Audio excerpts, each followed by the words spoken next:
I'll try to please more. I can't please everybody. That's No. impossible. So I'll just start by pleasing myself.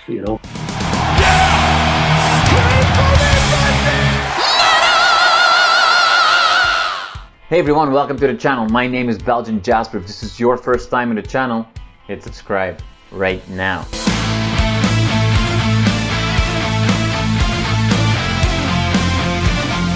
Ronnie Atkins, thank you so much for your time today. I see that you're wearing a Beatles Abbey Road t-shirt, I think. And I also know, there we go. And I also know that you're a big fan of documentaries.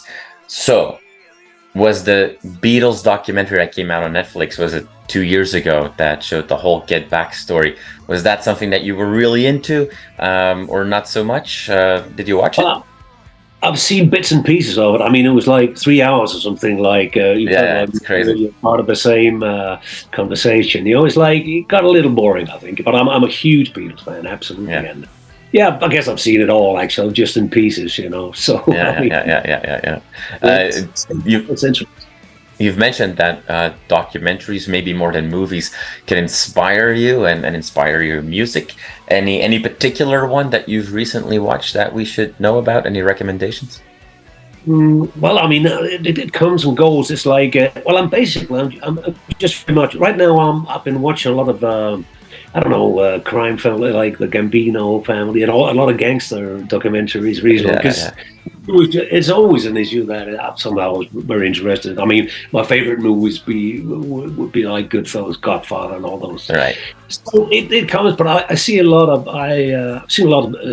documentaries about history, about politics, about rock musicians and whatever. I mean, I'm generally just I'm just more interested in documentaries about the past than action movies. To be honest, I like a good action movie.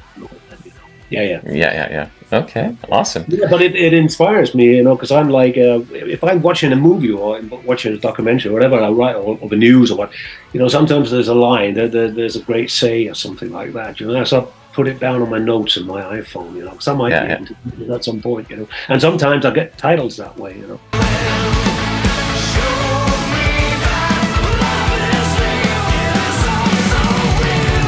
Goodfellas is a little bit of an unholy trinity, to think about it, which is a little bit of a forced segue to the album coming out. I mean, people will have lost count on how many albums that you've participated, whether it's under your own name or with Pretty Maids and all the other stuff that you worked on. We get your third solo album in almost as many years. Is that releasing? I mean, you've been around obviously for a long time. You have a legacy. You've got a long career, but only recently you started releasing solo albums. Is that then extra exciting because it is really under your name and there's nowhere to hide, or is this just same old, same old? You've seen it all. You've released so many albums. What's the feeling going into this? Well, it gives you the opportunity to from a lyrical perspective to write more personal thing, and for a reason, because I was hit by cancer, so to speak, so, and that coincided with actually that was the same time as the Corona thing came along, Right. So I just simply participated in this project called At the Movies, where I was just doing because for 6 months I wasn't able to sing since I had all the radiation and surgery and stuff in my lungs, and so I did this guest appearance, which was a project my producer Chris Laney and fellow Pretty Maids keyboard player, right? Mm-hmm. So he did this, and I was singing "We Don't Need Another Hero" by Tina Turner, and I did that like in 2020, and I said, let me do it, and then let's see if my voice works. I feel it's getting better now, and that was the first time I knew that I still had the pipes and I could still sing and stuff. And from there on, it was just so Chris said, "Hey man," and I said, "I got all these songs. I can't do shit. I don't even know if I'm going to be alive at that point. To see the release of the album. So we basically, Chris said, "Send me your ideas," and he's really good at Pro Tools and all that kind of stuff, which I'm definitely not. So I sent him all the pieces recorded on my iPhone by my piano or my guitar or whatever, and the melodies sang into a microphone. And that's the way it happened. And so he actually started. He recorded the stuff, like demos. We agreed on the arrangement, and then I went into Jacob Hansen Studios, which is close to here, and did the vocals, so that we at least we knew we had the vocals, and then we actually did the rest of the instrumentation afterwards. But I mean, it was in a period of time I just had. It was a relief for me because I had like I could either sit down and feel sorry for myself, or I could Right. involve myself in something that I love, and I love writing and singing, and I've did that since I was 10 years old. Yeah, So yeah. it was some kind of a rescue for me. You could say that, I mean, a kind of a therapy actually for me to get my thoughts out of my system. So some of the stuff is pretty. And when the first album was actually basically done in a mixture of shock and grief, I guess, So that was something else. But all three albums are pretty much related to my personal situation, how I view things today, how I view the outside world. And it's also about what's going on in this crazy world. I mean, I also wrote songs about the environment and stuff like the climate crisis and all that stuff. And this album, there's some songs about despots, tyranny, guess who that is, and like about Ukraine and stuff like that. I always been inspired what I saw in the headlines because I've always been a news freak, and even though it's not always funny to watch the news, but anyway. Another day, another penny in the wishing well, another rain, another blow in your come. One of the songs where that comes out, I mean, obviously I had a chance to listen to the full album already, and one of the songs where that comes out maybe strongest is Godless, and that song stands out for a number of reasons. It's one of the longer songs in the album as well. It's a very epic song. There's a lot of power and force in there. I mean, you say both in just a few lines apart, pray for the godless, but also we will crush them. So you have mixed feelings maybe about them.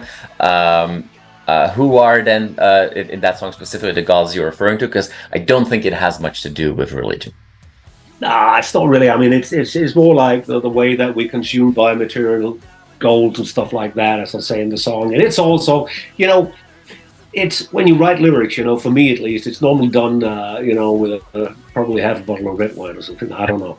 No, but I mean, sometimes it's difficult to totally copy paste or say what actually goes on in your head when you when you write a song. So it's difficult to totally pinpoint out, this is exactly what I mean. But if I see now, I actually got difficulty in remembering that lyric, but I'm going to do it live, so I'll get into it again. But that's what it is about that material values are more maybe important to people than values of the mind. Yeah. That is, I think, is more. It's also a little related to what I've been going through the last couple of years, because let me put it in a different way, that these days, it sounds very arrogant to say that, but I basically don't give a shit about money. I mean, as long as I'm alive. My dad always say to me, fuck the money as long as you've got your good health and stuff like that. So you can also put that into that context in a way, Yeah. But so that's it. I mean, it's not that religious, really. I'm just making a statement, kind of. Yeah, for sure. I'm basically trying to write lyrics. Also, I never tried to take a political stance, but I'm not trying to tell people you got to vote to the left or to the right or whatever. And I'm simply basically trying to write lyrics that most people, ordinary human beings, can relate to. About something that kind of concerns us all, like the climate change and stuff like that.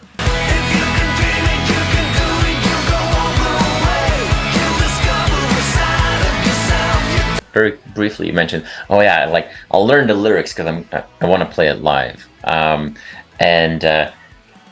The reality is that when an established artist plays shows under their own name, people will come to that show with a long list of requests and songs they want to hear, and it doesn't always make it possible to play a whole lot of solo material on a show. Like there's over 20 albums that you did before your solo albums even.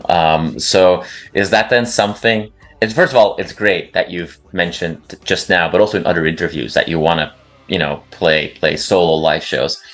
what should we expect from shows coming up? Like, are we going to see a lot of material from Trinity being performed live, or is it just like a very tough job to build a set list that will please everybody?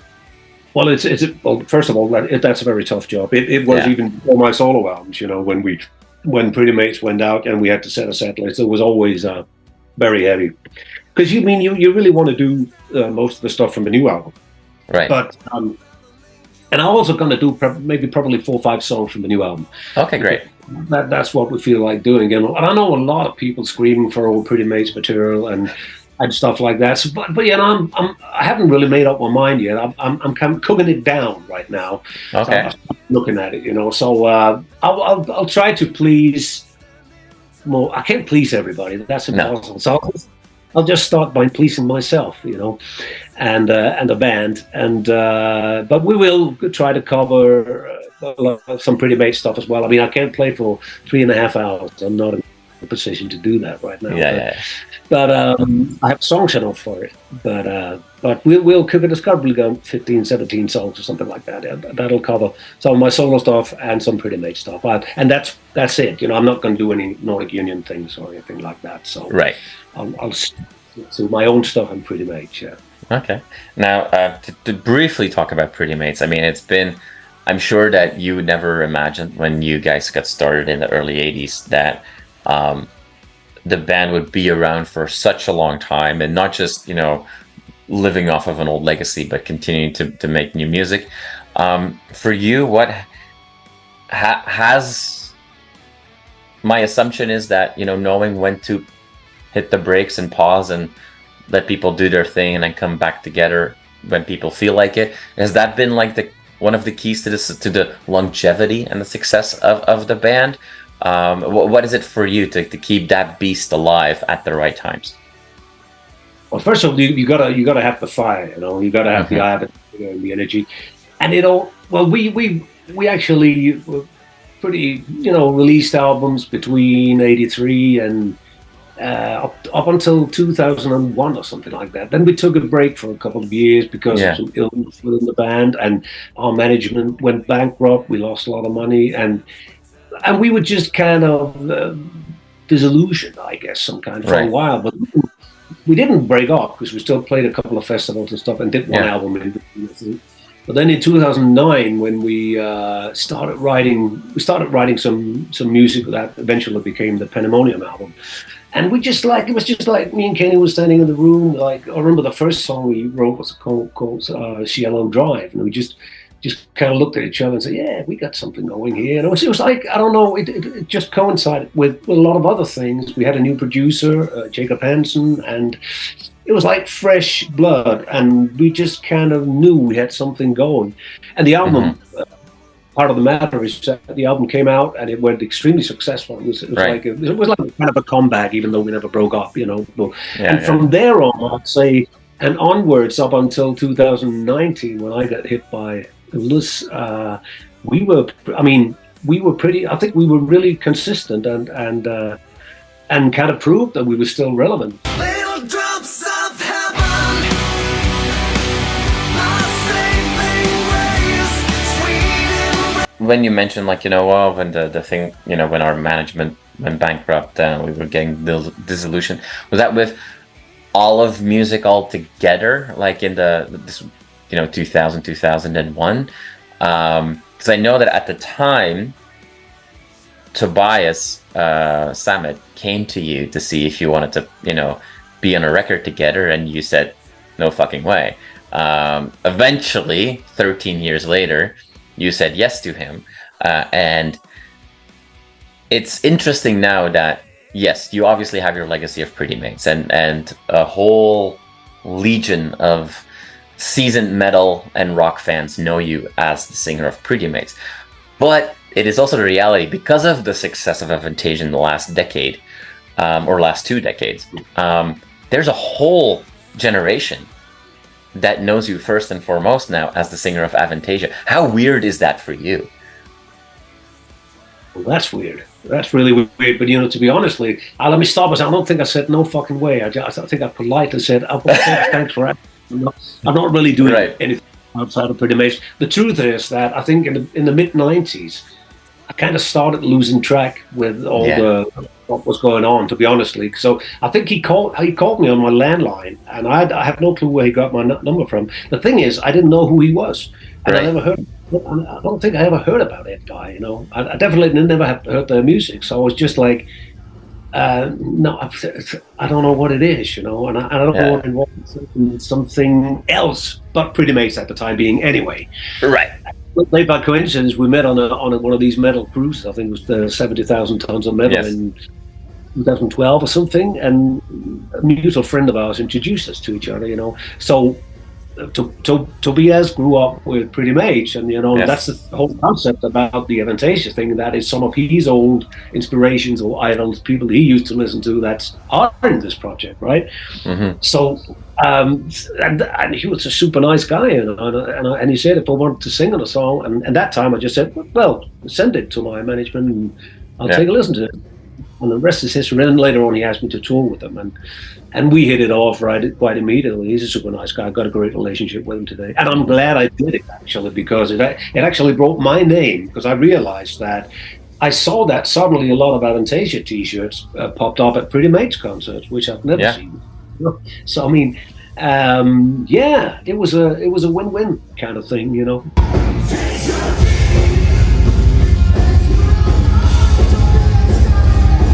But it is weird, I realized that a lot of people learned to know about Pretty Maids. It's like a lot of people thought, because remember back in the late '90s, Hammerfall was also part of this. Who are good friends of mine today, but they're also part of this power metal kind of thing that shuttled through the fame in late '90s and stuff like that, and still to this day, I see, they're playing back to back. They're covering a Hammerfall song, you know, because they covered one of our old songs, right? Mm-hmm. And people still think that they did that song, you know. I don't care as long as I get the royalties for it.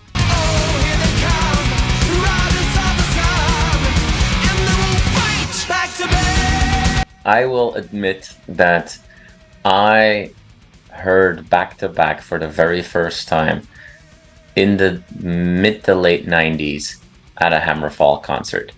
And that's how I discovered that song as well.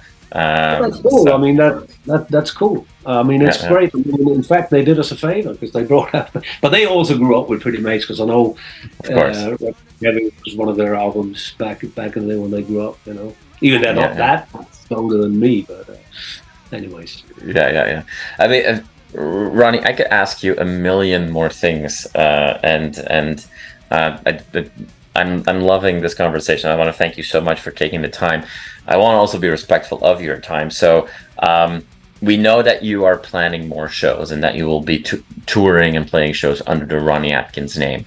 Thank you for sharing a little bit about what that set list might look like. But you're a guy that never seems to stop, even when you say like, "Oh, I had to take a time to take care of my health." And then we snap our fingers, and there's 5 more albums that you were part of. So to wrap us up, what's next? What are you working on beyond promoting the crap out of this album right now? Nothing really. I mean, I still got a hell of a lot. I mean, if you're a songwriter, you get an idea while you're eating with friends or something, and I say, "Pardon me, I just got to go 10 minutes, and I got to go upstairs with my guitar, you know, sing the song in." So I got the ideas. I haven't made any specific plans. I mean, there's a lot of stuff. There maybe be some. I'm just doing 6 shows here in November because I'm suffering with a lot of sequelae from cancer. You know, I gotta say, it's important for me to state that I'm not over this cancer thing. It's at ease. It's unfortunately a stage 4 cancer. It's incurable. It's what it says in my journal. So, you know, about planning a lot of things is difficult. But I start with these 6 gigs because I'm also suffering from some chronic asthmatic bronchitis now, which is a sequelae, a direct result of immune therapy. And I got to learn to deal with that. So I started getting myself back to singing and stuff like that, and see where I've got to pace myself a little bit, maybe sometimes. My voice is good though. It's perfectly fine. But, you know, when you cough a lot, you know, you kind of fuck it up sometimes. And I'm trying to avoid that. But besides that, my plan is definitely to do more gigs next year. And the plan is to, I think I'll go to Japan in February, you know. So I'm going to tour with this. I might start recording suddenly, you know. Probably I will, but I haven't said that. It wasn't my plan to put out a new album this year, but I was just bored and I had the ideas and the songs, and we just said let's do it. There might even be a chance that we Pretty Maids get back together, for a couple of shows. I don't know. I mean, we talked a little bit about it, so let's see what's happening. I'm pretty sure I won't be bored, and Avantasia may go out as well. I don't know. I haven't. So let's see. I mean, can't confirm or deny any of those things. I understand. I can confirm that I go out and do some more gigs as solo host. Yeah.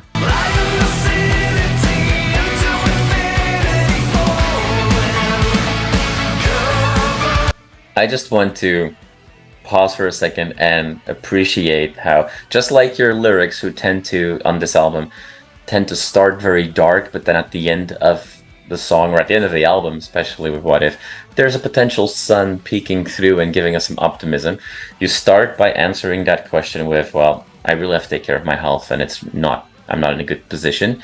And we end that answer with, so I will likely record a new album, I will be touring, I will go to Japan, there might be a Pretty Maids comeback, and there might be more Avantasia. So that's, thank you for your energy and your optimism and your positivity. Thank you so much for your time today. I really appreciate it, Ronnie, and I hope to see you on a stage again very soon, no matter what band or project you are with at that time. Thank you so much for your time, and I wish you all the best with the release of this new album. Thank you very much, man. Nice talking to you too.